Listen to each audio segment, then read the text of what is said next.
नमस्ते दोस्तों, आज के इस वीडियो में आपका बहुत बहुत स्वागत है। बैंक किस प्रकार दिवालिया होते हैं और वित्तीय संकट फाइनेंशियल क्राइसिस कैसे उत्पन्न होता है। बैंक कैसे दिवालिया होता है, बैंक विफलता और वित्तीय संकट की सरल व्याख्या। बैंक हमारे समाज की अर्थव्यवस्था की रीढ़ की हड्डी होते हैं। हम अपना पैसा वहां सुरक्षित रखते हैं और बैंक उसी पैसे को दूसरों को कर्ज के रूप में देकर मुनाफा कमाते हैं। लेकिन क्या आपने कभी सोचा है कि अरबों रुपए का लेन देन करने वाले ये शक्तिशाली संस्थान रातों रात ताश के पत्तों की तरह कैसे ढह जाते हैं। एक बैंक का दिवालिया होना किसी सामान्य कंपनी के दिवालिया होने से काफी अलग और खतरनाक होता है। आइए इसे विस्तार से समझते हैं। 1. बैंक के काम करने का गणित, द बिजनेस मॉडल। बैंक मुख्य रूप से लिक्विडिटी, तरलता और ट्रस्ट, विश्वास के खेल पर टिके होते हैं। जमाकर्ता, डिपॉजिटर्स, आप और हम जो अपना पैसा बैंक में जमा करते हैं, हम इसे कभी भी निकाल सकते हैं। कर्जदार, बोरोवर्स, वे लोग जो घर, कार या बिजनेस के लिए बैंक से लोन लेते हैं। यह पैसा बैंक को सालों बाद वापस मिलता है। बैंक का मुनाफा इन दोनों के बीच के ब्याज का अंतर, स्प्रेड होता है। समस्या तब शुरू होती है जब बैंक के पास एसेट्स तो बहुत होते हैं, लेकिन कैश की कमी हो जाती है। 2. बैंक के दिवालिया होने के मुख्य कारण। बैंक रन, विश्वास का संकट।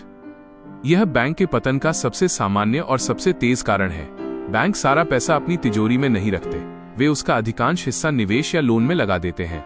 यदि अचानक सभी जमाकर्ताओं को यह डर लग जाए कि बैंक डूबने वाला है, तो वे एक साथ अपना पैसा निकालने दौड़ पड़ते हैं। चूंकि बैंक ने वो पैसा लंबे समय के लोन में फंसा रखा होता है, वो तुरंत सबको भुगतान नहीं कर पाता।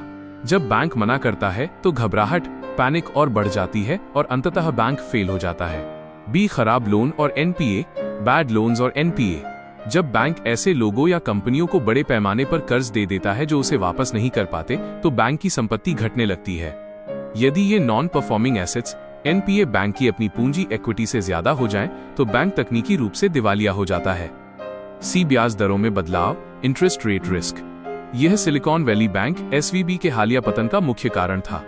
जब बैंक कम ब्याज दर पर सरकारी बॉन्ड खरीद लेते हैं और बाद में केंद्रीय बैंक जैसे आरबीआई या यूएस फेड ब्याज दरें बढ़ा देते हैं, तो उन पुराने बॉन्ड्स की कीमत गिर जाती है। अगर बैंक को अचानक पैसे की जरूरत पड़े और उसे ये बॉन्ड्स घाटे में बेचने पड़े, तो बैंक की कमर टूट जाती है। 3. वित्तीय संकट, फाइनेंशियल क्राइसिस की शुरुआत कैसे होती है। एक बैंक का गिरना अक्सर डोमिनो इफेक्ट शुरू कर देता है।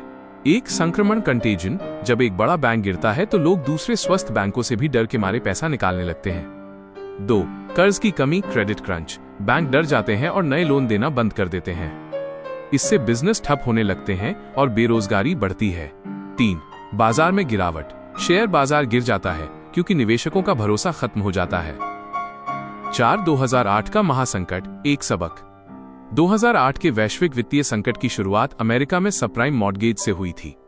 बैंकों ने ऐसे लोगों को होम लोन दिए जिनकी चुकाने की क्षमता नहीं थी। जब घरों की कीमतें गिरी और लोगों ने किश्तें देना बंद किया, तो लेहमन ब्रदर्स जैसे दिग्गज बैंक ढह गए। इसने पूरी दुनिया को मंदी, रिसेशन में धकेल दिया। 5.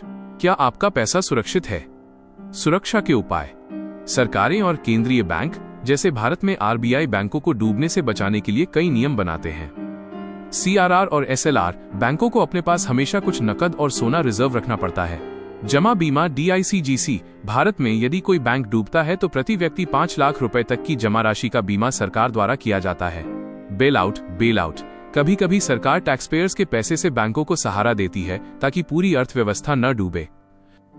निष्कर्ष, बैंक का दिवालिया होना केवल एक कंपनी का नुकसान नहीं है, बल्कि ये आम आदमी के भरोसे की हार है। आधुनिक युग में डिजिटल बैंकिंग और सोशल मीडिया की वजह से अफवाहें तेजी से फैलती हैं, जिससे डिजिटल बैंक रन का खतरा और बढ़ गया है। इसलिए बैंकों का मजबूत प्रबंधन और केंद्रीय बैंकों की कड़ी निगरानी ही वित्तीय स्थिरता की कुंजी है। संक्षेप में, बैंक तब फेल होता है जब उसके पास देने के लिए नकद खत्म हो जाता है या उसके द्वारा दिए गए लोन कभी वापस नहीं आते। समझदारी इसी में है कि हम अपने निवेश को अलग अलग बैंकों और संपत्तियों में बांटकर रखें। उम्मीद है आपको ये वीडियो पसंद आया होगा। इसे लाइक और शेयर करना न भूलें, चैनल को सब्सक्राइब करें और अपनी राय कमेंट्स में जरूर बताएं।